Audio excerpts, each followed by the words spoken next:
All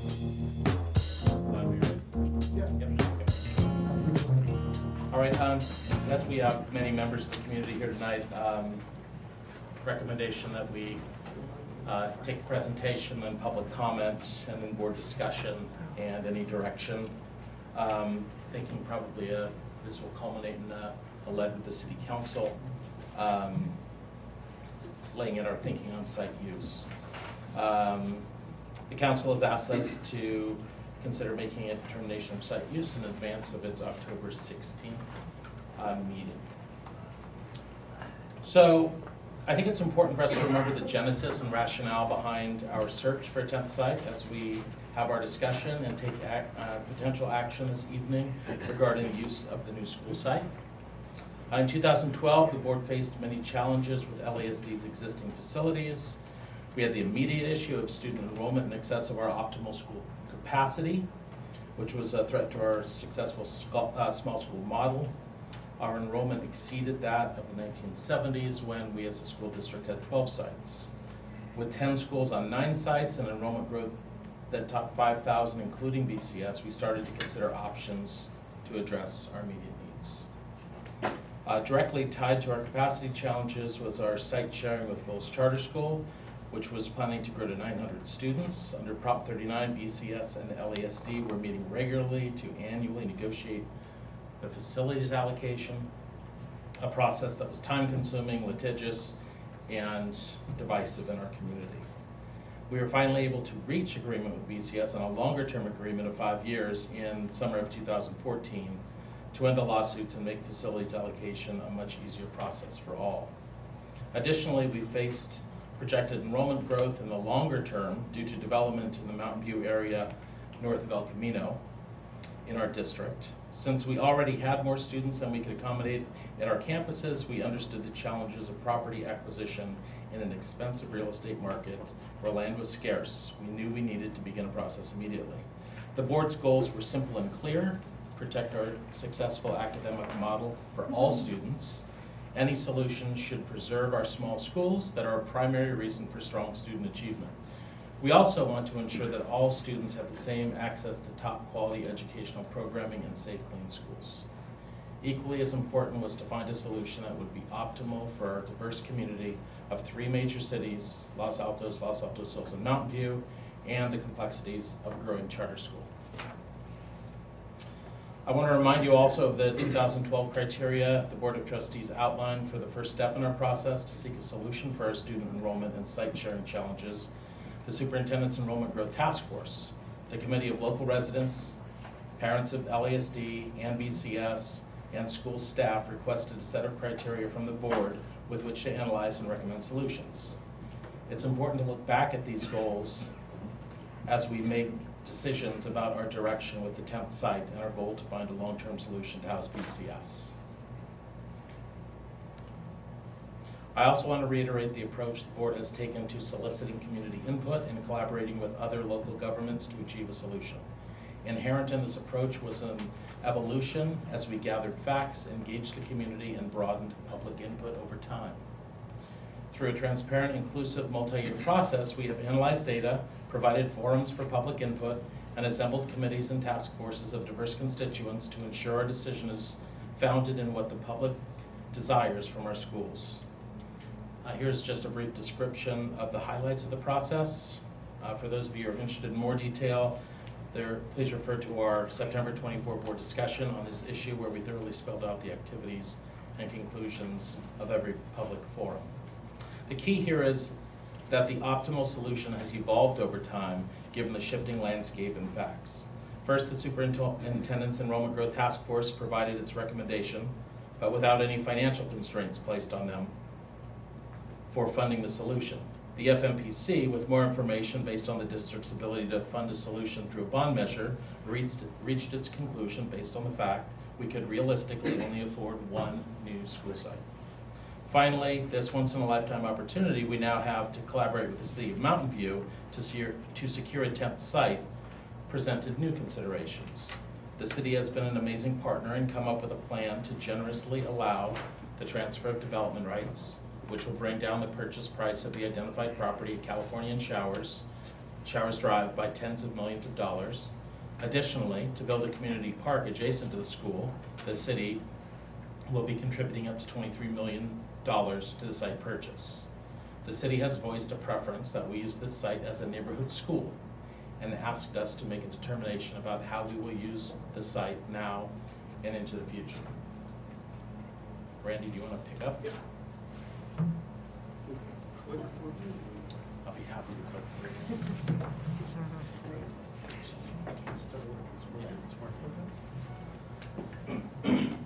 So picking up where Jeff left off, based on input from our community, we've looked at 3 most prevalent and recommended options.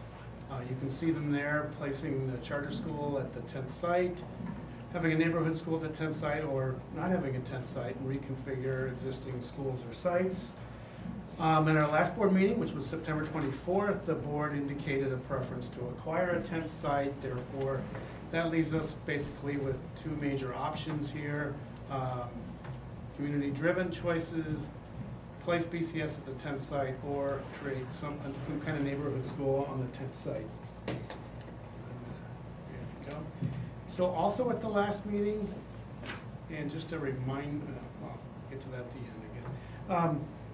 There were a number of factors that we wanted to look at when considering the various options. They're listed here. While the Mountain View Council expressed a preference for using the 10th site as a neighborhood school, we need to consider the feedback we get from all of our community. And these are probably the key criteria or factors that we're considering when we analyze the various options. I'm going to read them. You can read them pretty quickly. And so now I'm going to move to the 2 options using the 10th site, analyzing these factors. We actually talked about these at the last board meeting. First, the neighborhood school. This is a summary of what was presented at the last board meeting in terms of the traffic impacts of a neighborhood school on the 10th site, in terms of the crowding or overcrowding issue, in terms of future growth, in terms of flexibility. Cost, of course, is very important, one of the factors. And finally, community. Pros and cons for the community. What does the community think about this option? What do we think the community's reaction will be, and so forth. This is what we talked about last time regarding the neighborhood school option. I'm going to move now to the BCS at the 10th site option. Same factors. Again, traffic.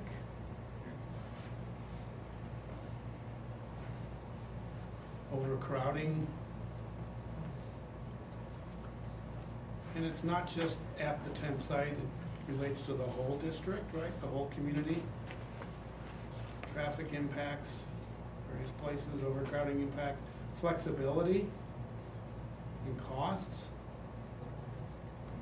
And finally, what the community might think. The pros of this option in the eyes of the community, or the cons, at least what we've heard or what we think and believe that the community would look at, how the community would view these options.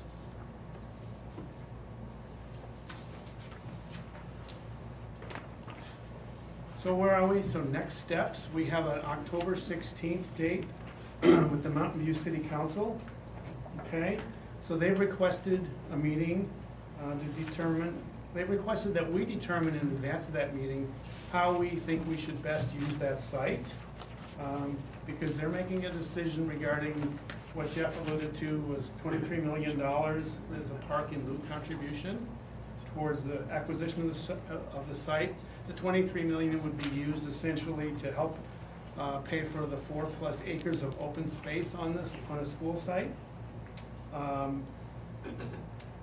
The city staff, just so you know, is also finalizing an MOU, a memorandum of understanding regarding the transfer of development rights process.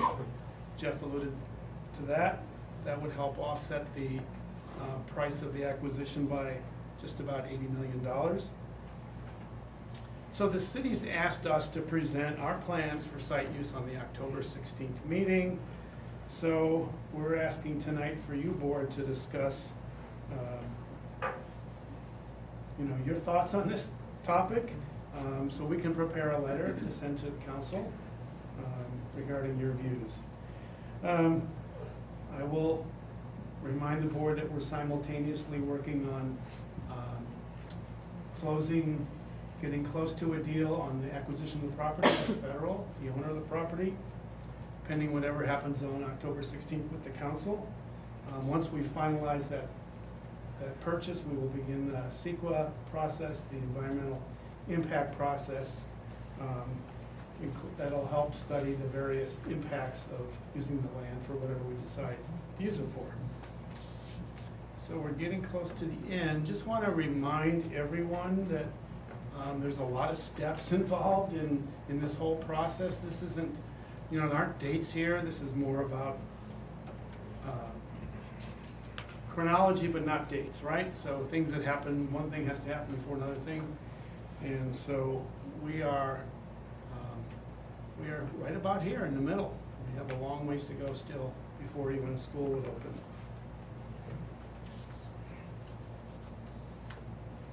So we're back to the first slide, right? We want to reiterate that there's been a presentation. You've heard, or you will hear, public comment, and we'd like you to discuss and give us some direction so we can draft something to send to the council. I think it's on here. Let's see, yeah. So I was going to mention this earlier, but the whole September 24th presentation, all 50, 60 slides are included as an appendix to this. If you need to reference any of those, they're there. So I'm going to turn it back to you, Vladimir, leaving this slide on the screen. So kind of for the next steps. Do we have any questions for Randy? Do that later, or we do public comment first? I'd like to do questions first, and then public comment, and then board discussion. Questions for Randy? Clarification questions? I do not. No? Okay. We have lots of public comment on this. I don't know why. But I'd like to remind everybody that please address the board. You are speaking to the board, and you're sharing with the board your insights and your wisdom, not the audience. We have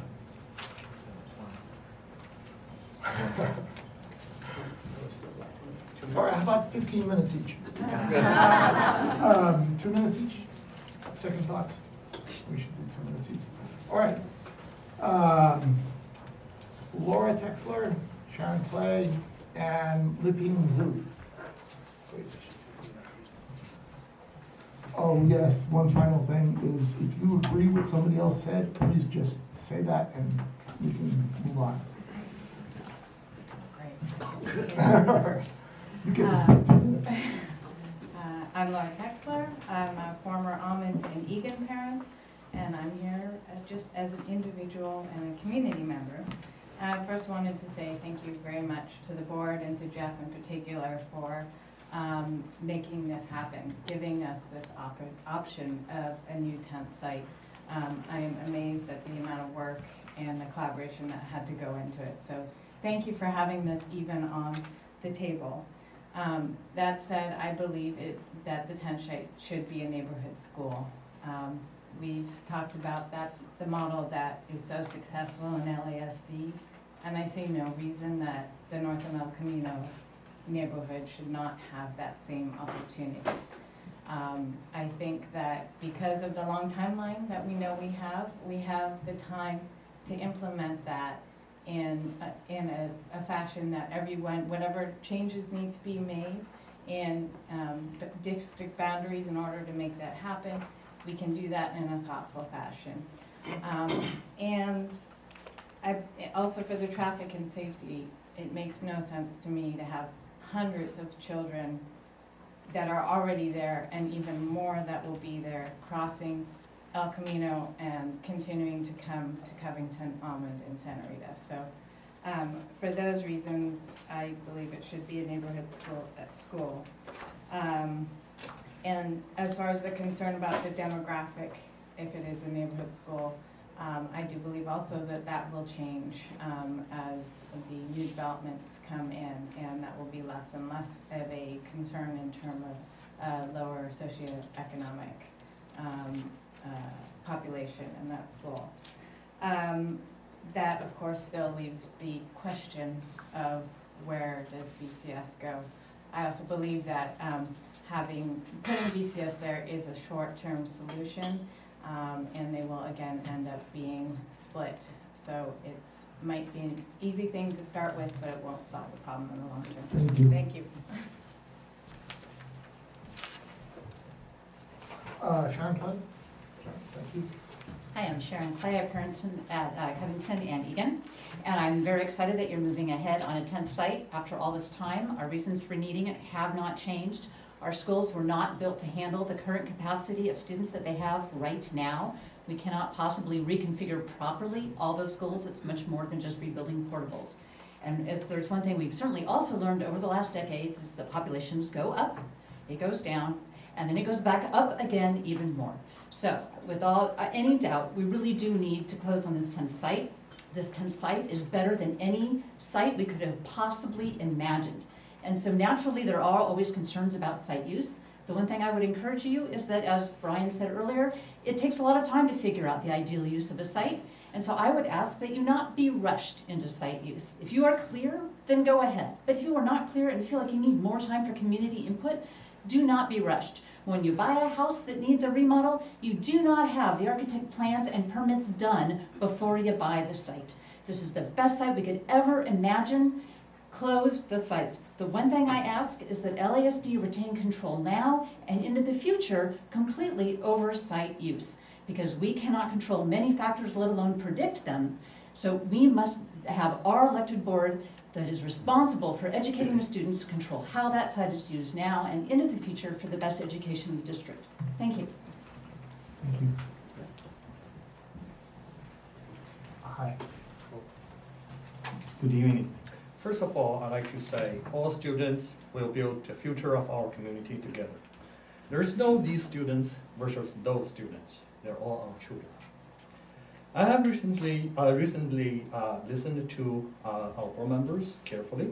Thank you for sharing the information. From what I heard, the board supports the 10-site purchase. A question was asked. The district has seen flat or decreasing enrollment in the recent years, so why do we want to buy additional land? To answer that question, board members have emphasized that the main reason is the anticipated future enrollment, particularly due to the fast housing development in the so-called AEC area. So logically, the 10-site purchase is mainly for the future student increases in AEC area. Meanwhile, the 10-site task force has made a non-unanimous recommendation that a neighborhood school is not the best choice. One of the main arguments is this. The AEC area has a larger number of what was believed to be low-income households, and therefore neighborhood school will not reach the same standard of the district. Well, I don't think a different income level or different work schedule necessarily means less or more to volunteer at the school. Even if we consider the income, this 2650 El Camino, 2-bedroom rental, $4,900 per month. Next door, 2400, similar pricing, and $7,000 per month for 3-bedroom. So back to the point our board members have made. We shall stop labeling AEC as a whole as a low income and less capable community, and using that as a reason against a neighborhood school. And on note of traffic, somehow I heard argument from the community that moving BCS to the 10th site will somehow decrease or help prevent the increase. Okay, that's it. Thank you. Thanks.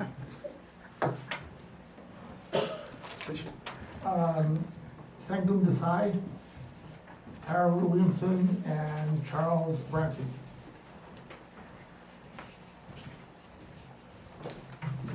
Hi, my name is Sangam Desai, and I have 4th and 6th grade daughters in LASD at Covington. As it stands now, we are already overcrowded with many students currently in portables. In order to retain the quality and character of our small neighborhood schools, we must address the current overcrowding. So a TED site is desperately needed and for the projected growth, future growth. Some of the opposition is concerned that detailed usage plans for the site are not yet determined. However, the acquisition, design, and construction of the new campus takes time, and the need is clear now. So we must be proactive before this opportunity becomes a missed opportunity. It seems like most of the opposition to the 10th site is coming from the leadership of the charter school, which is perplexing since they are trying to grow aggressively. Any meaningful discussion surrounding facilities use must include a charter school enrollment cap. Without that, there's no way to stabilize the facilities use, and year after year, facility allocation chaos will be the norm. Regardless of facilities allocation, it is clear that LASD needs another campus. Small neighborhood schools is one of the stated core values of LASD, and that core value is not met by the current overcrowded campuses and projected growth. Please don't miss this great opportunity before you right now and move forward with purchasing the 10th site. Thank you. Thank you. Tara Winton. Hi, how are you? I'll send a thank you email because I only have 2 minutes, but thank you all for being part of this process. I know it hasn't been easy. My name is Tara Williamson. I've been a parent at Oak School for 10 years. I'm the current PTA president, and I was the PTA president last year. Want you to know my opinions are mine and not representative of Oak School. It's my opinion that we definitely need to purchase the 10th site near the Kohls location. No matter who goes there, we need someone to go there, whether it's more people in Los Altos, or whether it's BCS, or whether it's the north of El Camino. Someone needs to go there, and I don't think we will find another deal like we have right now. I know we've looked at lots of space. I tried with city council to have them use the site for the, why can't I think what the word is? Hillview. And that was a no-go, so this is what the best we have right now, and I think we would be foolish not to take the opportunity. I also feel like this is the only chance, I could be wrong, that other schools will have to use Measure N money, that there might possibly be some left over, and this might be the only way that could happen, and Oak needs some of that money. I also think that, you know, Oak School, and I'm sure all the other schools are thinking the same, we're a community. And uprooting or redrawing boundaries, it will be a devastating effect on all of these schools. I don't think it's fair or right to disturb 7 to 9 schools for the sake of one school. You know, if I got a letter saying that we were getting our boundaries redrawn and I had to go to a different school, I would probably still show up at Oak. I mean, we are very passionate about our schools, and just saying, well, we can just move this school and give it to BCS and they can just do whatever and go to whatever schools they want, I just don't think that that is fair. So I feel like we have the best options right now, and thank you. Thank you, Pam. Charles Francie. Hello, thank you for your service as a trustee. I wrote to you earlier, but I just wanted to come back a bit on previous comments as well. So first, I wanted to say I support the LASD trustees to purchase the 10th site. We need to grow the pie. I'm a BCS parent that lives in the crossing for about 6 years, and now I just recently moved to Los Altos Hills. But during those years, well, I was in Mountain View. I was at the forefront of the Mountain View redevelopment. I went to a lot of city council. I don't know if Jeff remembers that I was there. I talked a lot to city council members and participated even in their political campaigns. But tonight I wanted to talk to you about 2 reasons why you should buy, on top of all the other reasons.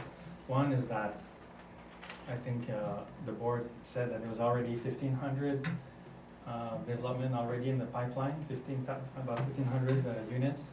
I think that site, this 10-acre site, could add another 1,500. And I think this high density housing in Mountain View could disrupt the LASD district in more ways than just the school. It could be from the use of parks, of activities, many different ways. I also wanted to echo another comment that was saying that you have a city council meeting soon, and they say you should not rush. Maybe you could present 2 options.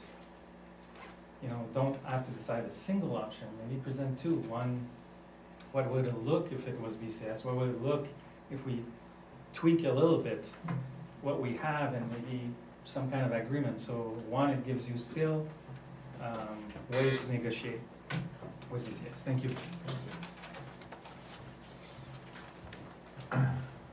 Anisha Agarwal, Georgine, and Dorothy Ann, please.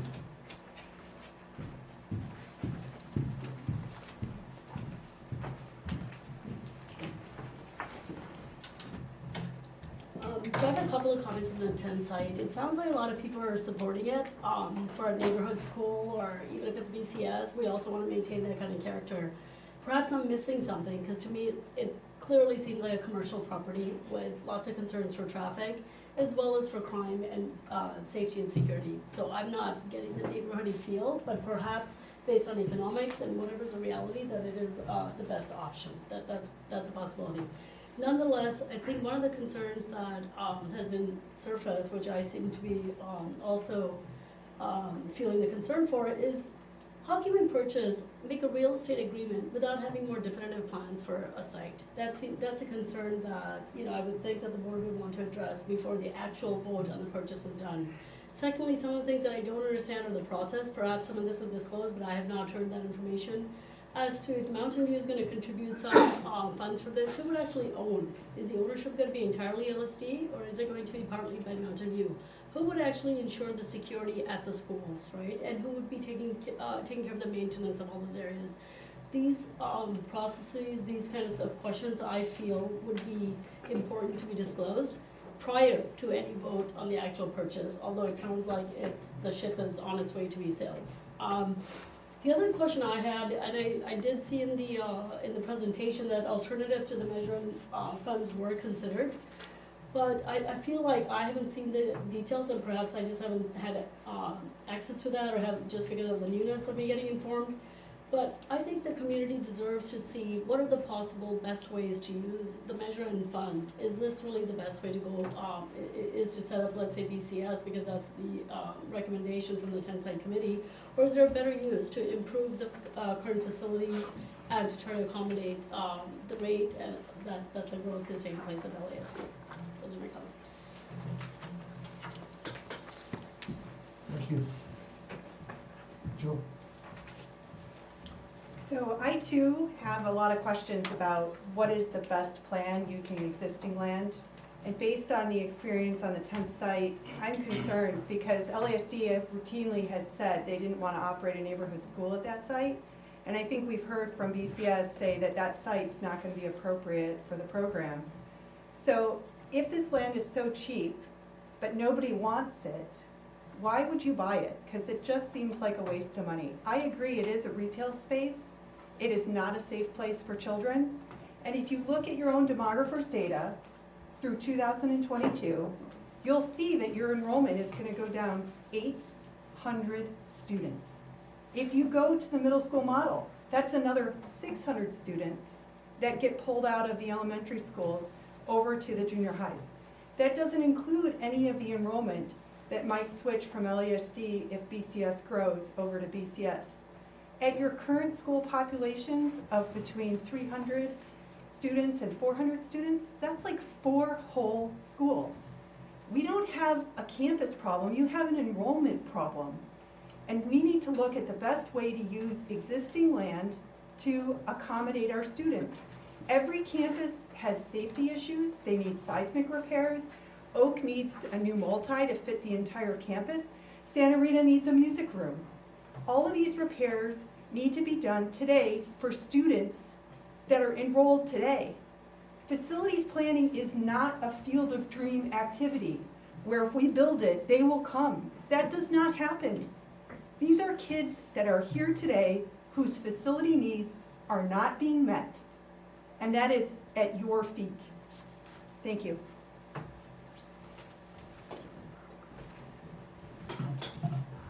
Dorothy Ahn? Hi there. So this is my 3rd week of coming to thank you for the work you've done. And also just to reiterate, the promise of Measure N, when we all work together as a community on that, and the 5-year agreement was that we would hopefully come up with a good permanent facility, reasonably equivalent facility for BCS, as well as accommodate NEC growth.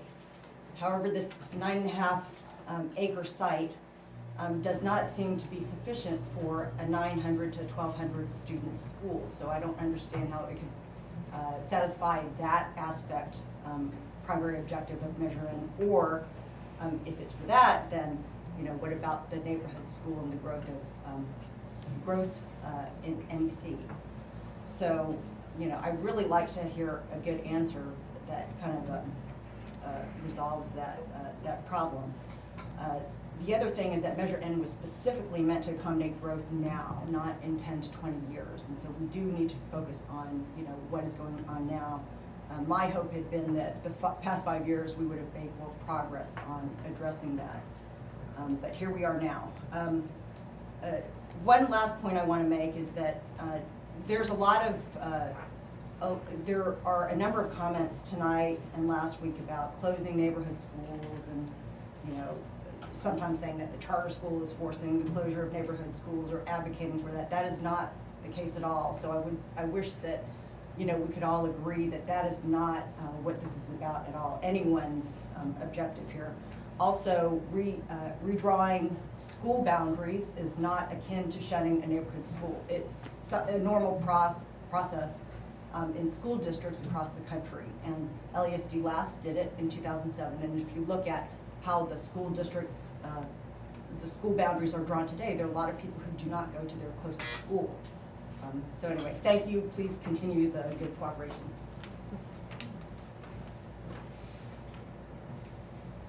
The next three, Charlie Serke, James Chai, and Wu Jing.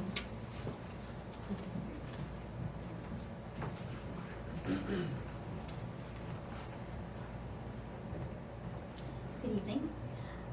As has been said, thank you so much for your work on acquiring this site. I know it's been painstaking, so thank you for hanging in there. Thank you also for not squandering Measure N funds on subpar sites in Los Altos Hills. As I've been to a few of these board meetings over the years, I remember sites that were being considered and they were not adequate for kids. So thank you. As a taxpayer, I'm grateful that you didn't do that. So I've heard it said that most of the apartments in these developments are going to be 1 to 2 bedroom apartments, and therefore we won't get very many kids from these developments. So no need to address enrollment growth because it's not there. I'm talking really fast. But I just want to tell you, I hear stories from friends. And tonight I'm addressing you as a parent and not as a candidate for school board, because if I'm elected to the school board, nobody will tell me these stories anymore. But they're crazy. But it's crazy. I mean, our school district, you have to remember, is a destination school district, and parents will do just about any kind of crazy thing to get their kids. I have heard of parents who are renting out apartments in Del Medio, but they don't live there, just so they can send their kids to LASD. Yeah, I probably shouldn't have, I can't mention names, but anyway. I've also heard that, not heard, I have a friend who is typical of many other families. 2 working parents, they have 3 kids, and they're squished inside a 1-bedroom apartment in the Del Medio area because they want to send their kids to LASD schools. So please, I mean, with all due respect to the demographer, a little bit of it seems to me like crystal ball gazing. There's a lot of growth, I believe, that is going to come as more apartments are opening up and houses are getting way out of reach for most people to buy. So, I'll leave you with this one last thought. Please remember that the opportunity of a lifetime is only as good as the lifetime of the opportunity. So please, please go forward and purchase the 10th site. Thank you. Thanks. James Chai? So already mentioned the concern about the process for this 10th site and evaluation criteria. So I can agree more for a couple of speaks regarding the every measure. 4 years ago, the very board come to us, ask for support. They need the money to address the immediate needs for the school, to fix the leaking roofs, broken AC, to upgrade the school facility, upgrade tech storage. 4 years passed. We don't have a concrete plan for this district-wide school improvement. Now, with the cost to plunging most of them made money into this uncertainty. I agree with a lot of people, too good, maybe not too true. Like a lady mentioned, you think it's a good deal? We all remember what happened in the dot-com boom bust, housing bubble. At the market peak value, everything seems straight shoot moon, never crash. But what happened? Once it crashed, collapsed, who will hold it back? We, the taxpayers. With all the deficiency, uncertainty, not mention the financial and the legal risk has not been fully vetted. Now we're not plunging in. We don't even know how much. Remember the $150 million? Because of your inaction, now reduced to $100 million at the current purchase power. That's 1/3 of loss. And don't forget, we're at the most economic expansion, the best economic expansion period. The stock market index is more than 40%. We lost 1/3 value already. So think hard before you make decision. Thank you. Thank you.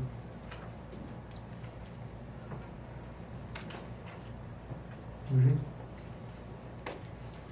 Good evening, thank you very much. My name is Jing Wu. I'm a parent from Covington, LASD. I have 3 children. One is in college already, thriving. Second one is almost going to college, and third one is 4th grade. They all received excellent education, and they are all top students. There's no gap when they move to a very competitive private school. And so, okay, back to the 10 sites. It sounds like BCS doesn't want that school. I just want to think, because of the nature of that neighborhood, we have almost like 50% of the low-income students coming from that neighborhood. And also there's a very rapid growing construction project. So it's that community is like rapidly changing and evolving. And I wonder whether the board can even consider running that neighborhood school, or whatever you want to call it, slightly differently. We all know, like, LASD is proud to run a very equal neighborhood school and provide all same program to all the schools. However, due to the characteristic of this school, whether we would consider to run it differently, like, for example, like offer language immersion program, like Chinese and Spanish immersion program, and also like even consider doing a lottery school there, where we can control the growth more responsibly. And the reason to have a lottery school is we don't need to, because we create some attractive programs, and we don't even need to redraw the boundaries for the rest of the schools. It's just something for you to consider. Thank you. Thank you. Stella Kister, Nita Mukherjee, and Rob Chang, Hi, this is my part 2. So I do believe that NEC needs a local community, because I think LASD, we pride ourselves in having community schools. So if there's going to be another site on the school, why shouldn't it be a community school? And the community school, because the school, it brings the kids together, it brings the parents together, it brings the family together. I think that should be the same model to the NEC neighborhood. And the second part, I just want to reiterate the school boundary. The school boundary throughout the country gets redrawn all the time. And it's been a long time because the growth or lack of growth, there's a lot of discussion about that. Redraw school boundary, I think that's a company, we should really start thinking about that. But there's a different way redrawing the school boundaries. And there definitely gonna be some parents be up and down, not happy about that, but that's something we have to look into it. Because in order to reduce some of the traffic and around the neighborhood, because also someone on the slide says the BC area traffic will get more busy. So that's not a good solution for addressing the traffic around going north or going south on the El Camino side. So, and then also if we do build a school on the 10th site, because I think it's going to be a great school with a state-of-the-art technology, with Google next door, with the design thinking, with technology. I think we can address a lot of issues like securities and community needs, and how can we make that as a really good solution for the entire community for that area. Thank you. Perfect, thank you.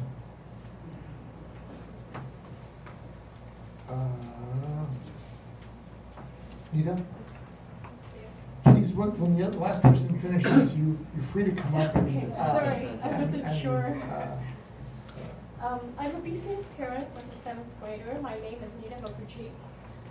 She used to be at Almond, and we love the Almond community. So I'm excited to see Shali running as well. Thank you for all. First of all, I'd like to thank you all profusely for all your time, energy, and efforts regarding the 10th school site. But personally, I don't think the Kohls site is appropriate as a school site. I have safety, security, traffic, and environment-related issues with the Kohls site. If BCS is placed there, it'll cause a traffic nightmare to the local community with BCS families crossing El Camino to Mountain View every morning. K-5 kids will not be able to bike or cross El Camino safely. Walker wheel data from the past 2 weeks indicates that there were over 70 bikers on average per day at the BCS North campus. For the first Walker Wheel Day of this year, where students are encouraged to walk, bike, or scoot to school, there were 200 participants across both campuses. Also, the proximity to the recently approved recreational marijuana store and Walmart and Target is a concern. The constant stream of questionable people entering and exiting those locations, the sizable homeless population living in RVs and vans outside Walmart will make it a parent's nightmare. The Megan's Law website also shows several registered individuals next to the Kohls site. The severe lack of green space at the Kohls site, not to mention the air and noise pollution, are also causes for concern. Why aren't existing land reconfigurations being explored so that all schools can benefit from the bond money? We want the best for all kids in the LASD community and hope you do too. We're constantly asking our kids to think outside the box. I trust that the LASD and BCS boards will do the same. I'd love to see both boards work together to be fiscally responsible and fully transparent in order to ensure equity across the board for all kids in the LASD school district. It doesn't make sense to place BCS the largest, sorry, thank you. Thanks. Okay. Hello, my name is Rob. I'm native to this community. I grew up since 5 years old. I actually went to Bullis Charter, and I was redistricted. I lived through that. And I went to Hillview, and after I graduated from Hillview, it was closed. And my brother went to Covington, and he went to Egan, which still looks pretty much the same. I want to comment about, 4 years I supported proposition and to raise $150 million for the community, and was looking forward to really rejuvenating the district's facilities for generations to come.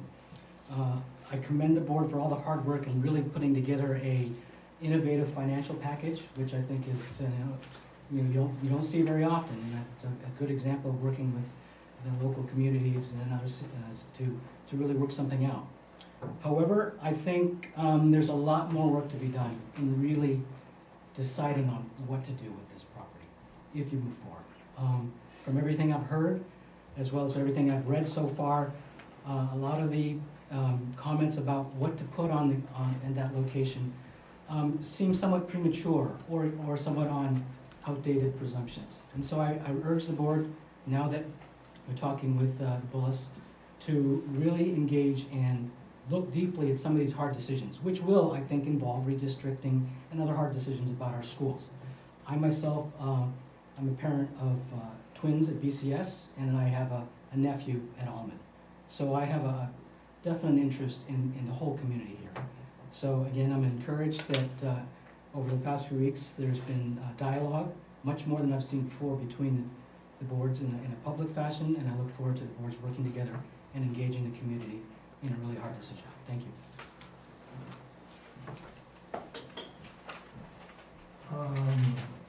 Robin sick, Angie part-time gay, and we'll have 4 people, Jennifer Jacobson and Wendy, you, and that will bring us to halfway.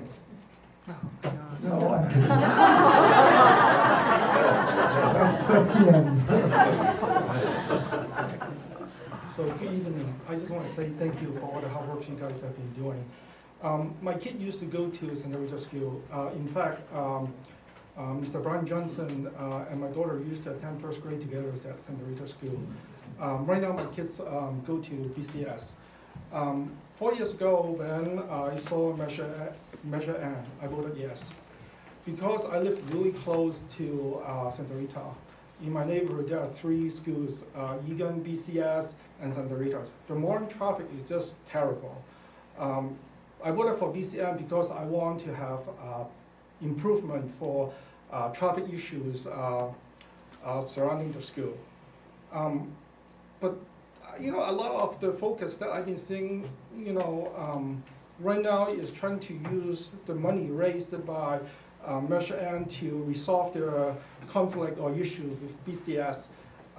You know, as a parent, I don't really see how moving BCS to the Kohls site would resolve the traffic issue that I've been seeing. Number one, do you guys know that 600 kids in our LASD district come from the NEC areas? I mean, that's a lot of people driving around in the morning. I mean, I don't even allow my kids to bike to BCS. I mean, it's only 5-minute, you know, walking distance from my house because it's just impossible to bike. The entire bike lane is blocked all the time. My kids have to go around the car while there's ongoing traffic next to them. It's just not safe. You know, BCS is not really a neighborhood school. The acceptance is by lottery. Moving them there, the NEC kids still will drive to the Los Altos School District. It doesn't solve the traffic issue. Thank you. Thank you. Hi, I'm Angie. I'm a Los Altos resident. The district says it's buying a 10th site because it anticipates future enrollment growth due to new housing being built in north of El Camino. At the same time, the 10th site task force recommends putting Bullis there. These two things are mutually exclusive because if you put Bullis on the 10th site, then there won't be a neighborhood school for NEC. Then what are you going to do when the growth comes, and where are those kids going to go?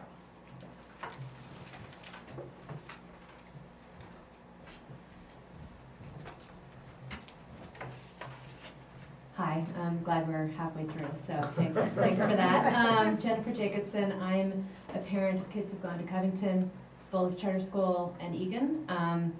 I really hope that the tenor of everyone's discussions, including the parents, can be really more, and I've seen this from the boards, more in the attitude that it's all our kids.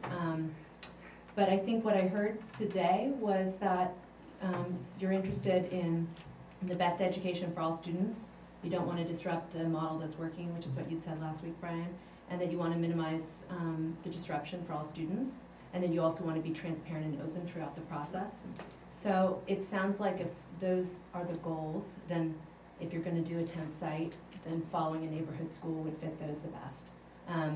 That gives the kids that live in that area an opportunity to enjoy the small community LASD school. It's clear from some of the feedback we've heard from folks in that area that they want and welcome that school. It's also clear that Mountain View City Council has a preference, a strong preference for that. I don't know if funding is contingent on that, but that's something to consider. There's also the feedback that you've gotten from the community, the thought exchange, I think. My understanding of those top issues were traffic and safety, were maximizing the use of your current land and community schools. So again, 3 of those 4 things would be addressed by a neighborhood school. And I think the other thing is, as many people have mentioned, Laura and others, this is not going to address the issues of BCS. So you're still going to have this issue of resolving that. So I think it would be, would have enough time to plan for redistricting if that's what's needed. No one wants to do this, but there's going to have to be tough decisions made, and I would ask you to look at that from all students, BCS and LASD. Thanks so much. Thank you.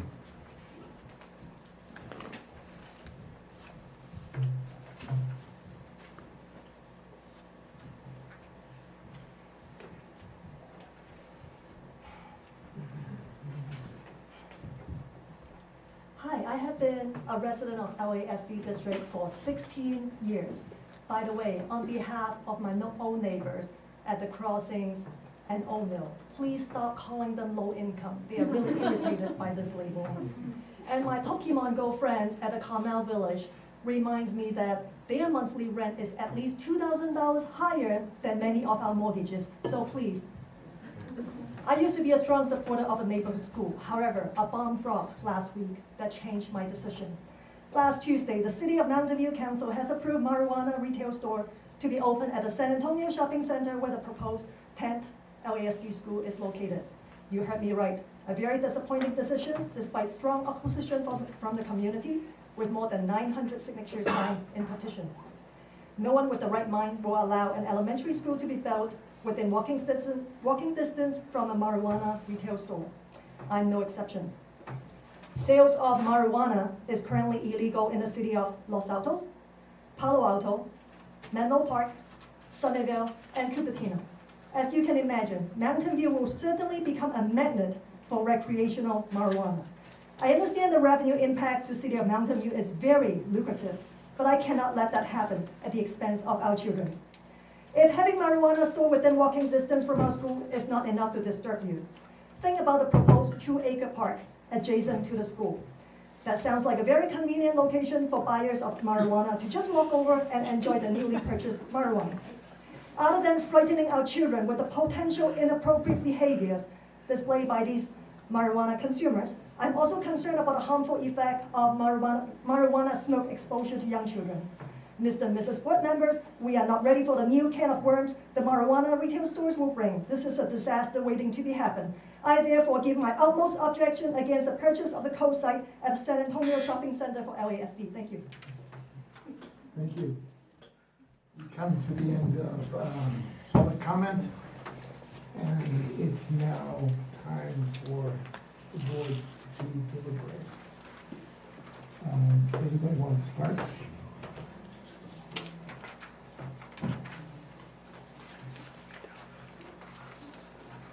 No. Perhaps I can start on this side first. I appreciate everyone coming out tonight. It's been very helpful to hear your comments. One of the use of the site was the discussion point tonight. I don't think we made a permanent decision to buy, because a lot of that is contingent on working with the City of Mountain View. But the use tonight was the primary discussion point. And as you can hear, and as you can see from what we've heard, it's all over the map still. Which means, in my mind, we need more time to talk our way through it. There's definitely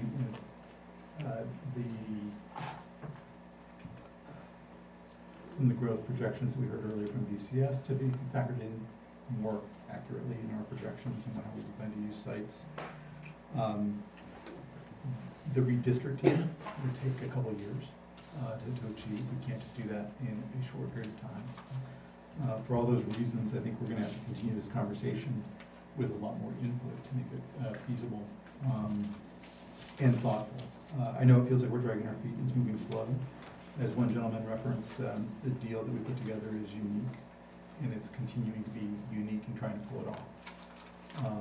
So that's why we've been trying to, I think, delay this conversation a little bit, is that I don't think it's a slam dunk that that's going to happen. So I want to make sure that before we spin everybody up about how to use sites, that we know we have really secured the site.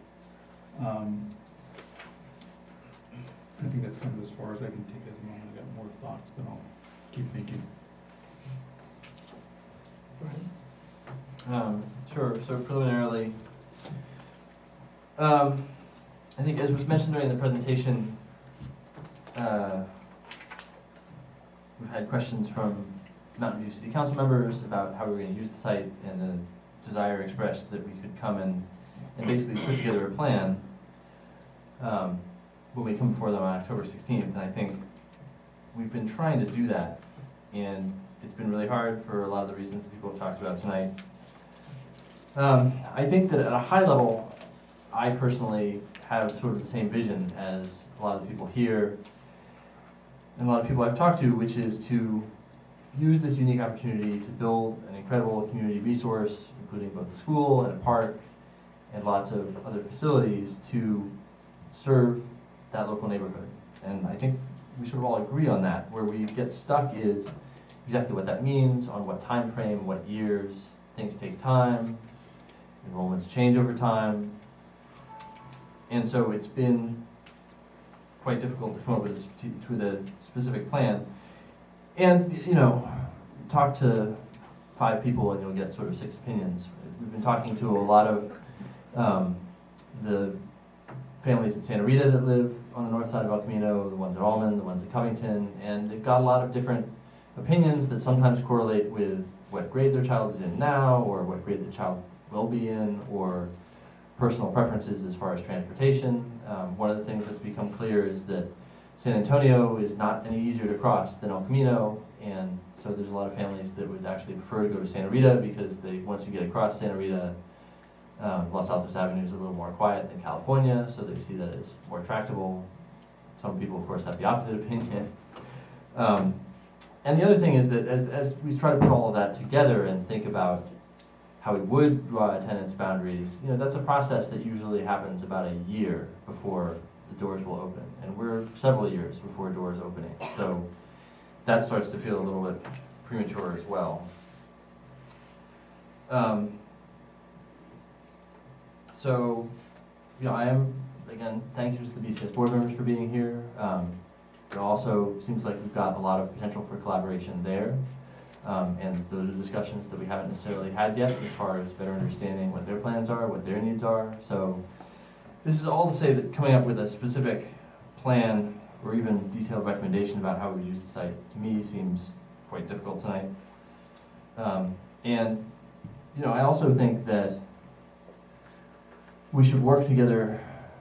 There are opportunities to work together more closely, I think, with the City Council of Mountain View as well, whether that's forming a subcommittee, maybe, with our board members and their city council members to sort of work over the next couple of years, which I think is really the time frame that may make sense to thoughtfully plan out how to design both the site and the program that will occupy it. So, let's see, those are most of my thoughts, I think, for right now. I'll let some other people give their preliminary. Jessica, do you want to? Let Sam go first. Sam. Just wanted to start by thanking everyone for coming. I know it's a school night and everyone's got families and it's late, it's already past 9, so really appreciate it. Gosh, I don't think anyone's ever asked me to speak louder. That's new for me. So thank you everyone for coming. As I was reflecting on everyone's comments, you know, this educating our kids and, you know, operating a school district, there's a lot of factors, especially in this district. So when I think through this, and so what I try to do is when we're doing facilities decisions, effectively, you know, you have a bond every 10, 20, 30 years, and so you're making long-term decisions. And so what I always try to do is close my eyes and try to imagine the world, what it would look like in 30 years. What I know, or what I think I know, is it'll be a lot denser. The demographics will change. I don't know how much denser it'll be. I don't know what the demographics will be. I know the enrollment is going to change. I don't know if it'll be higher. I don't know if it'll be lower. I don't know if it'll stay the same. But if I had to guess, I would guess 30 years from now, we're going to have a lot more students here. And there'll be volatility in between. When I think about the charter school, they could be larger, they could be the same, they could be smaller, things change. You know, I don't expect huge changes in the short term, but 30 years from now, anything could change. Other thing that's really important is just the requirements of our kids and the outcomes. You know, the economy is changing rapidly. What that means for delivering education, the facilities that you need, that changes rapidly. The requirements on that the state puts on us change rapidly. In the last few years, we've gone from not having to educate kids of the age of 5 to educating a quarter of the kids that are under the age of 6. If we go to universal pre-K, that will add a whole nother school in itself. And the expectations of our kids and what we expect for them and keeps on changing, and then the financials keep on changing. We have recessions that come and go. We have the state that changes funding all the time. And so when I think through all of this, my big conclusion on all of this is you need to have maximum flexibility, and you need to build facilities that are flexible in nature, that can serve a multitude of purposes over a multitude of years. And that should be able to serve elementary schools, potentially, junior high, a combination. There's a lot of different things that this should serve, or a lot of different configurations that this site should serve. Now, what's also unique about this site is this is not just a school site. This is a community asset. And this is something that should be built with collaboration with the city of Mountain View. And what I've been doing, I've been spending some time looking at collaborations between other school districts and other cities. And even if you just look around our area, and you know, if you look at Oakland, there's some beautiful complexes that have been built between school districts and cities in terms of cooperation. We have the same thing in Berkeley. And when you look at these areas, there's a lot of opportunity. You can put in library annexes, you can have multicultural centers, you could have community centers, senior centers. You know, given that there's a lot of people in the NEC area that are immigrants, you could have ESL education. There's a lot of things you can do when you combine a community and school asset. So what should go at this site? I think we should definitely have a school or schools there. I think we should definitely work with the city to build other community assets and work with the city to figure out what those are. Is that a gym? Is that a multicultural space? Who knows? Do we think outside of the box? Is it a swimming pool? I don't really know, but if you have thousands and thousands of units coming in here and tens of thousands of square footage coming in terms of office space, this whole area is going to get really dense. And if you want to preserve the neighborhood character of this area, you want to really put in a lot of community assets. And this is the last time you're going to be able to do that in that area. And so I think that's really important. So for me, it's school, community assets, and being flexible. That is how and what the site should be used for.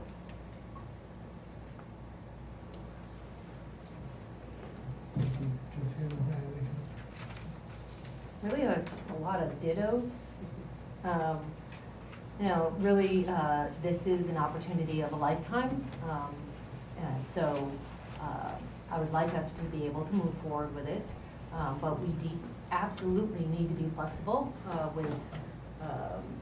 Have to have the flexibility to do what we need to with it now and in the future. Because we don't know how enrollment's going to go up or down. We don't know how the demographics are going to change for any of our schools or any of our the cities that the cities in which we educate kids. And we have 4 cities that we educate kids with. Yeah, that's just generally it. I have one other comment. I don't know if you, So I was going through this, so I said, my three things is flexibility, community assets, and a school. There's one thing that I should have prefaced in my comment, and I think is the absolute most important thing that we have to keep in mind and should underpin every decision we make here, is the focus of a school district is to educate our children. Optimizing for educational outcomes is the #1 thing that we need to do. And to be able to do that, we just have to keep that in mind. And so any decision, we just have to keep on asking ourselves, how will this affect our kids? How will this affect our community? This is truly, truly important. So I would just underpin everything around community asset, schools, and flexibility, that we just remember the goal of all of this is improving the educational outcomes of our children. Thank you. I was disappointed that none of the people here said, I agree with Vladimir, everybody said Brian. I'd like to emphasize that we all value very highly the safety of our kids, very highly. And I'd like to point out that one of the things that will happen after we acquire the site, hopefully, that we go through a process called CEQA, where all those issues are aired in great detail, and there's mitigation of those issues. So I think we can address that through the normal CEQA process. I'd like to comment about the marijuana. I think there are other solutions to addressing any concerns with marijuana than not buying the site. We could ask the city council to change their zoning. We could hire security guards to make sure that there's nobody smoking in the park. There are lots of different solutions that it doesn't necessarily mean that we have not put a school there. I'm very much in favor of putting a school there. My personal preference is to put a neighborhood school there. It's the only neighborhood that doesn't have a neighborhood school. And I really do believe that we are going to see a lot of growth in that area. So I don't want to be around here 10, 15, 20 years from now and have to answer to parents, why didn't you buy that site? Because I do think it's the last time, last opportunity we have to purchase a 12-acre site and give 6 acres of park to the residents of that area and a school and facilities for after-school use. My belief is that this hopefully is the beginning of a long-term collaboration with the city of Mountain View. I can't imagine us sort of like heading off into a direction that is independent of the city of Mountain View.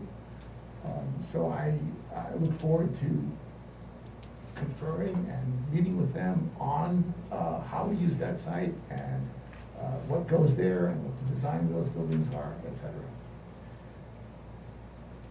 It's clear from the comments that people have made here that this is not an easy problem.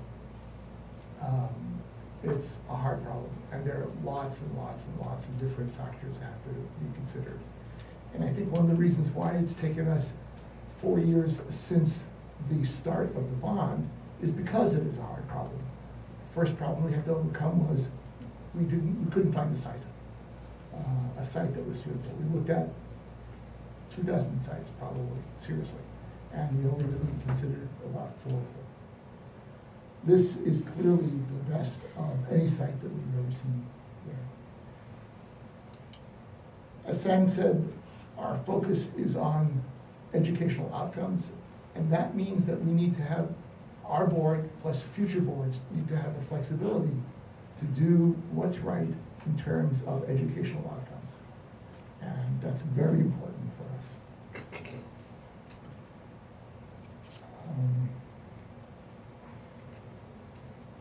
So that's all I wanted to say right now. Jeff asked us to provide him with directions that we would. And frankly, how we educate our kids is when you do it in a collaborative and open process, and this is what our teachers are taking to heart. You know, they collaborate, they do these professional learning communities, we've changed our educational model. Everything is done together and assessing all the options with an inquisitive nature and trying to find the best solution. So that's what we expect of the adults in our school system, that's what we expect of our kids, and that's how we want to work with the community. So this process will continue with community members, with taxpayers, with families, the city of Mountain View, BCS parents, LASD parents, etc. So I think that's really important that I mentioned that. The one question I had is I just wanted to be specific here. Jeff, Randy, you wanted board direction. Are there other specific questions that you wanted answered that we haven't addressed that you want us to opine on at all?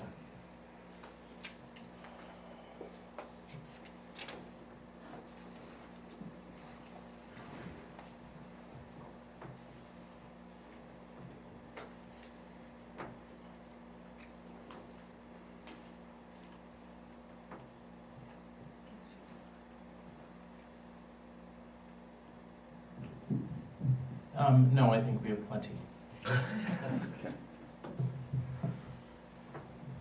Any last? I just want to add a last comment that was spurred by something that Sengi said.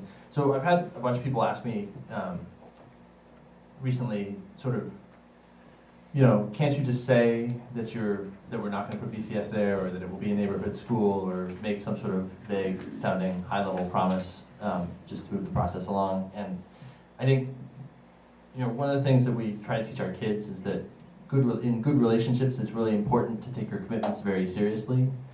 And the problem I've had with all of those suggestions is that, you know, as we've mentioned, so we don't directly control our enrollment, we don't directly control our revenue, and we have the charter school that we're hoping to work with to come to a long-term facility solution. And that means that for any of those sort of suggestions, I can think of ways that things could change, even in just the next 2 or 3 years, which would make me conclude that I can't keep that commitment because something else would be best for the educational program and for delivering the best possible education to our kids. So I want to be clear that, you know, the reason why we're not coming up with an answer, at least the reason that I'm not ready to come up with an answer, is that I honestly don't know what the answer will be in 2 or 3 years. And I think it's really important that we work together with the city and work together with the charter school and come up with something that we all know will be the best answer, and develop those relationships so that as that best answer then shifts, we can collaborate with each other to shift over time, rather than just trying to put a flag in the ground for the flag's sake and, you know, all go home before 9:30. Oh no, I have one more comment to make. I just wanted to say that I really believe that the 10th site is, regardless of who goes there, regardless of the timeline that goes there, I think that purchasing the 10th site is the right thing to do for the district, absolutely. And what we need to do from now on is collaborate, think, and consider the educational outcomes of all the kids. You know, one thing that I was meaning to talk about that I forgot about, I read an article in the Los Altos Town Crier recently. I think it was called like Voices from NEC, and they did a good job of interviewing a lot of families in north of El Camino Real.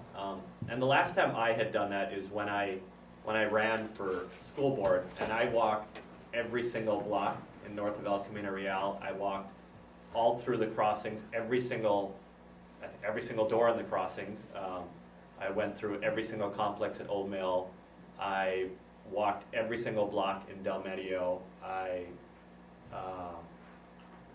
And you know, at the time, and I don't know how much things have changed, at the time, I couldn't find a single family that wanted a neighborhood school there.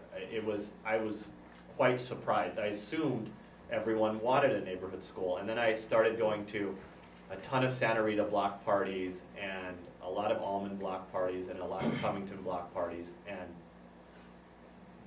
there I saw a little bit more of a divergence of opinion. I saw some families that wanted it, some families that didn't. And then I read this NEC article. Again, you get a little bit of a mixture of viewpoints. We had a meet and greet in Del Medio recently, where community members expressed an array of opinions. And that NEC areas, it's not homogeneous. You have very low-income families. You have many families that are not low income. It is a broad spectrum. You know, you have families that have their 3-bedroom apartments with 1 family per bedroom. You have a lot of families like that. And then you have $5,000, $7,000 a month condos. And these things are going to keep on changing, and every family keeps on changing. And so there's a diversity of opinions that's going to change, and so we need that flexibility. So I just thought it was important to mention that we keep on saying NEC. It is not one NEC neighborhood. It is Palo Alto, it's Los Altos School District, it is Mountain View, it is many types of families. So it's just important to point out. Steve, sorry to cut you off. No. My just final comment is we've gotten this far, even if we have a chance to have a conversation because of support we've gotten through the city of Mountain View. I don't want to lose track of that and all the work that they've done thus far to get us to where we are today. And I'm hopeful that they'll help carry us over the line and where we want to go and keep that as an ongoing community relationship, something we build out together. Yeah, I mean, it could be amazing. I mean, the type of partnership that you could build there. And what's exciting about all of this is we have all the development coming. The negative of that is the density, but the positive is you do get a lot of park and lieu funds that will keep on coming. And they're going to continue to have funds coming over the next 10 to 20 years. So there's a lot of things you could do with this type of community asset in terms of the facilities you can build for the community. I think it would just be extraordinary for that community. And the schools that go here will have access to those facilities. I know at Covington, the teachers here, it's very easy for them to access all the district training because they just get to walk over. It's a nice perk of being at Covington. If you're at this site, you know, if there's a library annex or a multicultural center or ESL training, or there can be lots of volunteer opportunities. There's lots of extra assets for both the school and the community. And all of our schools have different assets and different benefits, pluses and minuses. But there's just some really amazing and special things that will be at this site for both the community and the school that's there, or schools that are there.